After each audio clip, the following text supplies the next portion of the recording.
ఏమవుతుందంటే మన దగ్గర పని చేసే వాళ్ళు చాలా తగ్గిపోయారు. మనకి వేరే రాష్ట్రాల నుండి వస్తున్నారు. బీహార్ కానీ వేరే రాష్ట్రాల నుండి మన దగ్గర పనులు చేయడానికి వస్తున్నారు. ఎగ్జాంపుల్ ఇప్పుడు అంటే ఇక్కడ జనాలు కూడా వాళ్ళని ఎక్కువ వాళ్ళు ఏంటంటే డే నైట్ అంతా హార్డ్ వర్క్ చేస్తారు, కష్టపడతారు అనేది వాళ్ళు ఎక్కువైపోయారు. వాళ్ళు ఏంటంటే వాళ్ళు హార్డ్ వర్క్ చేస్తూ వాళ్ళకి ఆ బయటలో అంటే నార్త్ సైడ్ మనం తీసుకుంటే గుట్కాలు, డ్రగ్స్ అవి ఎక్కువ ఉంటాయి. అది ఏంటంటే మన దగ్గర పని ఒకటి తక్కువైపోతుంది.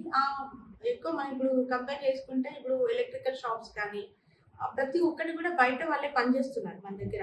ఇప్పుడు మనకి రోడ్ సైడ్ చూసుకుంటే వాళ్ళు ఈ అమ్ముతారు ప్రతి ఒక్కటి కిచెన్ ఐటమ్స్ అమ్మే వాళ్ళు ఉంటారు. వాళ్ళు కూడా నార్త్ ఇండియన్స్ వస్తున్నారు. వాళ్ళకి ఏంటంటే వాళ్ళ బాడీ స్ట్రాంగ్ ఉంటుందో తెలియదు, వాళ్ళు 24 hours ఈ గుట్కా తినడం అనేది ఉంటుంది. ఆ తర్వాత ఈ ఎలక్ట్రికల్ వర్క్ చేసే వాళ్ళు ఈవెన్ వాళ్ళకి నైట్ అయితే డ్రింక్ చేయడము, వాటి వల్ల మన దగ్గర బయట పిల్లలు అడిక్ట్ అయిపోతున్నారు. అది చూడడం అంటే వాటిని మన గవర్నమెంట్ కనుక అంటే బయట వాళ్ళని తగ్గించి మన వాళ్ళకే పనులు అప్పచెప్తే అంటే మనం పనిలో ఉంటాం కాబట్టి కొంచెం దాన్ని మర్చిపోయే అవకాశాలు మనకు ఉంటాయి. ఎందుకంటే ఇప్పుడు చదువుకున్న వాళ్ళకి జాబ్స్ లేవు. అంటే చాలా మంది యువత దాదాపు ఒక 75% యువత అంటే ఇట్లా చదువు ఉండి కూడా ఎంప్లాయ్మెంట్ లేక ఏం పనులు చేయాలో తెలియక, కాబట్టి గవర్నమెంట్ వీటిని చొరవ తీసుకొని ఎలాంటి పనులు అంటే బయట నుండి వచ్చే వాళ్ళని కొంచెం లిమిట్ చేసేసి మన దగ్గర వాళ్ళకి వర్క్స్ ఏమైనా ఇప్పిస్తే ఏమన్నా చేంజ్ అవుతాయని